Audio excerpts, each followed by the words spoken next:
El gobierno panameño declaró el 20 de diciembre como un día de duelo nacional. Hoy se cumplen 30 años de la invasión militar de Estados Unidos a Panamá. Fue un día como hoy, pero de 1989, que esa operación terminó con la dictadura de Manuel Antonio Noriega. A pesar del paso del tiempo, la conmemoración llega con muchas preguntas sin contestar y reclamos sin atender, como nos cuenta Elizabeth González desde la ciudad de Panamá en el siguiente reporte. Adelante. Son las imágenes que se exhiben en el Museo de Arte Contemporáneo de la ciudad de Panamá. Fotografías y videos que muestran cuando el ejército de Estados Unidos desplegó la Operación Causa Justa, que bajo el gobierno de George Bush padre acabó con la dictadura del general Manuel Antonio Noriega, a quien requería por narcotráfico. El ataque militar empezó la madrugada del 20 de diciembre de 1989.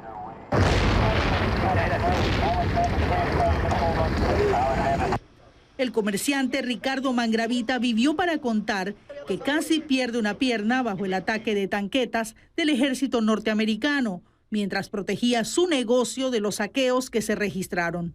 Yo llegué, que me cortaron el blue jean para poder, se me cayó la pierna. Lo último que me acordé yo, que me dice la enfermera, que a lo mejor iba a perder la pierna por el trauma que yo presentaba. A los 2 días que desperté, lo primero que fui a ver para ver si tenía la pierna. ¿Qué piensa usted cuando recuerda eso? Me da rabia porque muchos panameños ahora mismo no pueden contar lo que estoy contando yo y tampoco se le ha hecho justicia. En efecto, otros no tuvieron la misma suerte, según relata Saturnino Solís. En 1989 era el encargado de la morgue del Santo Tomás, el principal hospital que recibió a los muertos. Dijo que todos tenían heridas por arma de fuego. Carro de los gringos, carro de volquetes, traían cantidad de cadáveres, ¿no? Era algo increíble. Íbamos anotando en un libro que teníamos ahí de entrada y, bueno, siguieron llegando cadáveres principalmente panameños, pero llegó un momento en que al pasar el segundo día yo busqué el libro y no encontré el libro. Lo que pasó, no, parece que los gringos lo habían agarrado, lo habían guardado. Después encontramos el libro, pero sin hojas. Le faltaban como unas 10 o 12 hojas. La cifra es una cosa que nadie sabe. Yo creo, sin temor a equivocarme, que pasaron los 1000. ¿Los 1000? Sí, por la cantidad de páginas que habían arrancado, ¿no?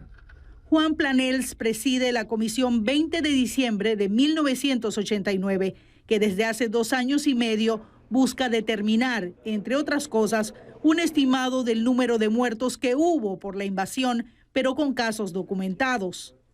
En este momento lo más que podemos decir son los expedientes que ya tenemos completos, que están alrededor de los 250, pero ese es un trabajo que continúa.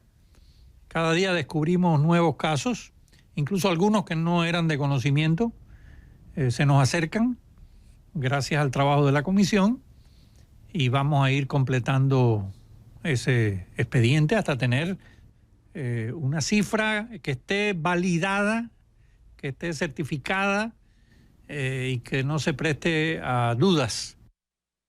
La comisión dice que pedirá 1 año más para investigar.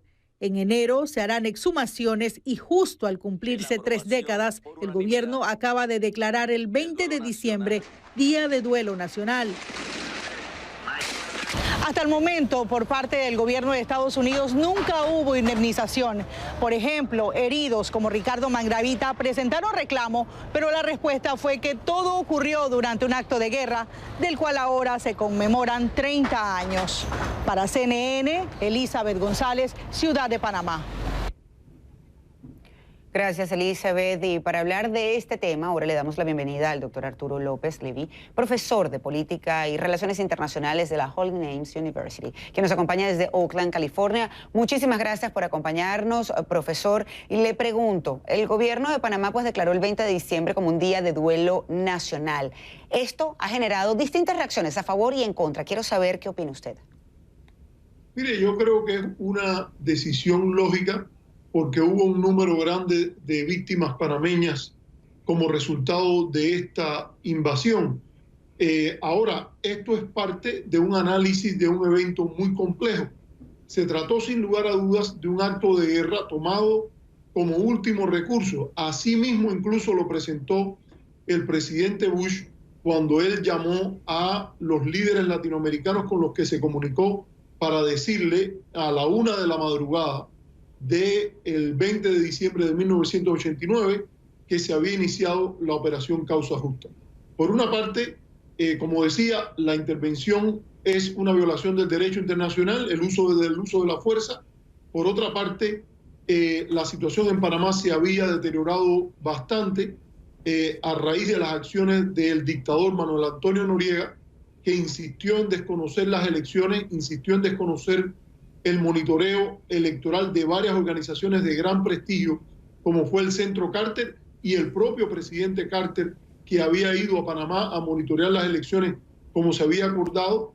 Y como resultado de esto, tenemos que se produjo la invasión y Panamá, el mayor riesgo o lo que más se discutía era en aquel momento si Estados Unidos iba a cumplir con los acuerdos Torrijos-Carter sobre el canal, y hay que decir que al final los acuerdos se cumplieron, y a lo mejor el mejor servicio que prestó Noriega a Panamá fue irse de Panamá, puesto que su salida, ya cuando fue capturado y llevado a Miami a enfrentar la justicia, básicamente viabilizó que los gobiernos sucesivos, el de Endara y después del Toro Valladares, Ernesto Valladares, pudieran exigir a Estados Unidos y Estados Unidos también hacerlo, cumplir con los acuerdos Torrijos-Carter, que han sido un gran éxito tanto para Panamá como para la comunidad internacional en el manejo panameño del canal. Claro, porque muchos de los críticos, precisamente a esta operación militar, argumentaban que Estados Unidos lo que buscaba era un mayor control sobre el canal de Panamá y que la excusa que utilizaron en aquel momento fue la muerte de un militar estadounidense. Ahora, me gustaría que aclaráramos, profesor, sobre todo para la audiencia que quizás no conoce tanto esta historia. Noriega pasó de ser un aliado de Estados Unidos a un perseguido por narcotráfico. ¿Qué pasó en el proceso? María Alejandra, esto que usted plantea es un elemento muy importante para entender este contexto. Desde los años 70, Manuel Antonio Noriega, que había entrado a las Fuerzas Armadas y era una persona de cierta confianza del general Omar Torrijos, había empezado a colaborar, y hay evidencias con documentos que se han revelado. Él había empezado a colaborar con la CIA y con la DEA. Él en realidad utilizaba sus contactos y su posición como director de la inteligencia panameña para dar información a la CIA sobre los movimientos revolucionarios en América Latina y a la DEA sobre los movimientos de sus partners, de sus socios en el cartel de Medellín y otras organizaciones de las drogas. Durante bastante tiempo, Estados Unidos jugó con esa ambivalencia. Hay que decirlo, es muy difícil pensar que las organizaciones de inteligencia solo trabajan con personas buenas. En este caso, se trataba de una persona que incluso el general Omar Torrijos llamaba mi gángster o nuestro gángster. No me recuerdo exactamente si era mí o nuestro gángster. Y obviamente llega un momento que esa relación se va de las manos, se deteriora, o simple y llanamente perdió su utilidad, y se trató de buscar una salida. Yo creo que fue muy importante la presión en aquel momento de la Organización de Estados Americanos, el papel del Centro Carter, que ofreció una salida justa y abierta, transparente. Vamos a hacer unas elecciones, se van a monitorear.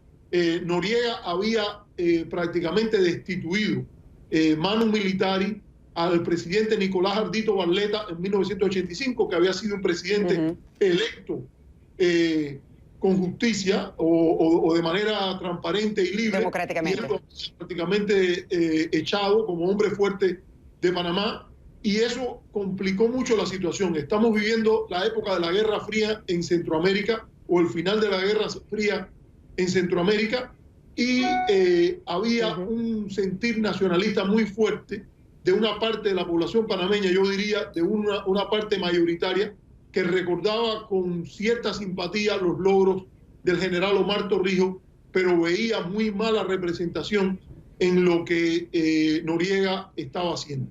Así que eso más o menos... Claro, llegó a ser acusado de narcotráfico por el gobierno estadounidense también, precisamente por sus nexos con estos carteles. Al menos eso era pues lo que decía la investigación y por lo que era buscado. Lo cierto es que lamentablemente fallecieron muchísimas personas a propósito de esa invasión, pero ciertamente terminó con una dictadura. Le agradezco muchísimo su tiempo. Lamentablemente ya no tenemos más para compartir este viernes.